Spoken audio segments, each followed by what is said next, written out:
আসসালামু আলাইকুম, সবাইকে স্বাগতম। প্রিয় শিক্ষার্থী বন্ধুরা, আজকে আমি আইসিটি বিষয়ের এই যে এখানে একটি লজিক ফাংশন দেয়া আছে, সমীকরণ দেয়া আছে। যদি বলা হয় এই তথ্যের আলোকে সত্যক সারণীর মাধ্যমে উপস্থাপন করো, এই এই এই সমীকরণটা সত্যক সারণীর মাধ্যমে যদি উপস্থাপন করতে বলে, তাহলে আমরা কিভাবে করব, তাই না? আচ্ছা, সত্যক সারণীর ইংরেজি হচ্ছে ট্রুথ টেবিল। ট্রুথ টেবিল মানে এই সারণী, টেবিল মানে সারণী। তো টেবিল মানে কি, এখানে একটি টেবিল অঙ্কন করতে হবে। ভালো কথা, টেবিল অঙ্কন করি। এখানে ইনপুট আছে এবিসি, তো আমি একটু দ্রুত অঙ্কন করে দিলাম সময় সেভ করার জন্য। এখানে এবিসি আছে, এ আছে, বি আছে, সি আছে, আর বি নট আছে, সি নট আছে। এ নট কিন্তু আলাদা নাই, তাই এ নটটা আলাদা হবে না, কারণ এ নট এখানে নাই কোথাও। এরপরে A plus B plus C not এক জায়গায় লিখবো, তার উপরে নট দিয়ে আবার আরেকটা লিখবো। এই যে আমরা দ্রুত লিখে দিলাম সময় সেভ করার জন্য। ভালো করে লক্ষ্য করি, আমরা কি করলাম এইখানে, এই এই যে এটা উপরে নট আছে না, তো নট ছাড়া এখানে লিখলাম, আর নট দিয়ে ফাইনালি এখানে লিখলাম। আবার বি নটের সাথে সি গুণ করে লিখলাম। এই টোটালটা এখানে লিখে দিলাম। এখন এইটা না করলেও হতো, তাহলে এইটা আর বি নট সি গুণ করে আমরা এখানে লিখতাম, কিন্তু এটা আবার এখানে গুণ করে লিখলেও হবে, সমস্যা নেই। এখন সমাধান করব, ভালো করে লক্ষ্য করি। এই হচ্ছে আমাদের পাশাপাশি কলাম। এই টোটাল যে এক্স এর মান সেটা শেষে লিখবো, আর এটাকে ভেঙে ভেঙে এদিকে আমরা লিখি। এবার এইখান থেকে এই এবিসি এর নিচে প্রথমে মান লিখবো, 0 এবং 1 বিন্যাস করে 8টা বিন্যাস হবে। 8টা বিন্যাস যদি হয়, তাহলে 0 থেকে 7 এর বাইনারি মান লিখতে হবে। সি এর মান থেকে শুরু করবো, যেমন 0 এর বাইনারি, 1 এর বাইনারি, 2 এর বাইনারি, 3 এর বাইনারি, 4 এর বাইনারি 100, 5 এর বাইনারি 101, 6 এর বাইনারি 110, 7 এর বাইনারি 111। আর বাম দিকের এগুলি 0 দ্বারা পূর্ণ করে দিব।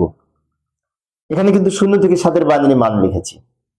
এখন অনেক শিক্ষার্থীর মনে হতে পারে 0 থেকে 7 এর বাইনারি যদি মনে না থাকে, হ্যাঁ হতে পারে, নাও মনে থাকতে পারে, সমস্যা নেই, অন্যভাবে লেখা যায়। অন্যভাবে কি, এটা একটা মুখস্থ করার একটা টেকনিক আছে, বোঝার একটা টেকনিক আছে। সেটি হচ্ছে সি এর দিক থেকে বাম দিক থেকে আমরা একটু কাউন্ট করব। 1, 1 এর দ্বিগুণ 2, 2 এর দ্বিগুণ 4। ওই যে 4 to 1 আমরা কোড লিখি না, অক্টাল বাইনারি মান লেখার জন্য 3 বিট করে। অনুরূপ ভাবে 1, 1 এর দ্বিগুণ 2, 2 এর দ্বিগুণ 4, অর্থাৎ 4, 2, 1।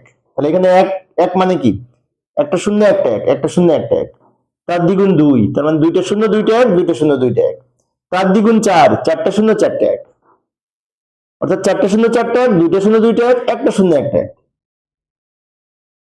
1, 2, 4, একটু মনে রাখবো।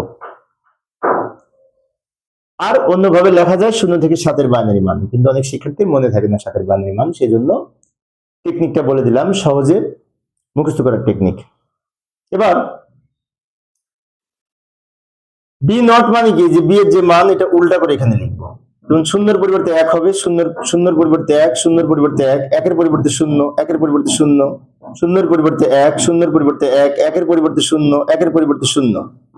এবার সি নট মানে কি, সি এর উল্টা এখানে লিখবো।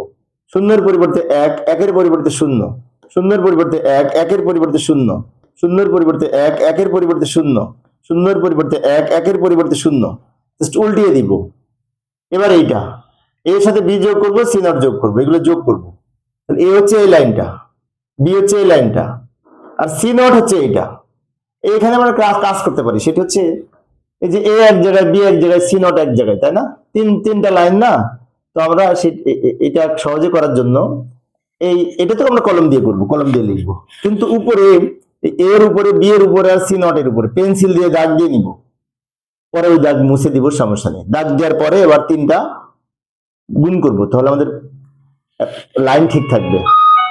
যেমন লক্ষ্য করি, এই যে এ বি আর এই সি নট, মানে এই লাইন, এই লাইন আর এই লাইন, 0, 0, 1 গুণ যোগ করে 1, 0, 0, 0 যোগ করে 0, 0, 0, 1 যোগ করে 1, 0, 1, 0 যোগ করে 1, 1, 0, 1 যোগ করে 1, 1, 1, 0 যোগ করে 0, 1, 0, 1 যোগ করে 1, 0, 0 যোগ করে 0, 1, 1, 1, 0 যোগ করে এই 1। তাই না? দাগ না দিলে কিন্তু লাইন উল্টাপাল্টা হয়ে যাবে, বিষয়টি খেয়াল রাখবো। এই যে A B R C not যোগ করে আমরা এটা পেলাম। এবার এটার বিপরীতে এখানে লিখবো, কারণ জাস্ট এটা নিচে আছে তার উপরে নট, এটা উল্টা হয়ে যাবে, তাই না? যেমন শূন্য, একের পরিবর্তে শূন্য, শূন্যের পরিবর্তে এক, একের পরিবর্তে শূন্য, সব শূন্য, একের পরিবর্তে শূন্য। এবার বি নটের সাথে সি গুণ হবে। এখানে আমরা আগে যদি পেন্সিল দিয়ে দাগ দিই সেগুলো মুছে দিব, দেওয়ার পরে বি নটের সাথে সি গুণ করবো, বি নটে একটা দাগ দিব, সি এর উপরে একটা দাগ দিব পেন্সিল দিয়ে, তারপরে এই দুটো গুণ করে লিখবো এখানে। তাহলে আমাদের ভুল কম হবে যদি উপরে দাগ দিয়ে নিই, কোনটা কোনটা গুণ হচ্ছে বুঝতে পারবো। বি নট আর সি মানে কি, এটা গুণ। শূন্য আর এক গুণ করে শূন্য, এক আর এক গুণ করে এক, শূন্য আর শূন্য গুণ করে শূন্য, শূন্য আর এক গুণ করে শূন্য, শূন্য আর এক গুণ করে শূন্য, এক আর এক গুণ করে এক, শূন্য শূন্য গুণ করে শূন্য, এক শূন্য গুণ করে শূন্য। এবার শেষেরটা, শেষে এক্স এর মান। এক্স এর মান কি, এইটা কিন্তু এইটা, আর এই অংশটুকু হচ্ছে এইটা। এই দুটো গুণ করে আমরা এখানে লিখবো।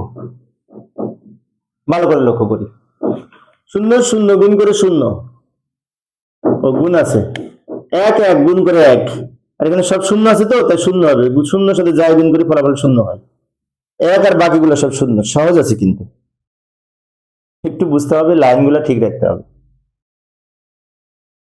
প্রিয় শিক্ষার্থী বন্ধুরা, এই ছিল আজকের আলোচনা। শিক্ষার্থীদের অনুরোধে আমি অল্প অল্প করে আলোচনা করি যাতে শিক্ষার্থীরা বোরিং ফিল না করে। পরের ক্লাসটি দেখার আমন্ত্রণ রইল। খোদা হাফেজ।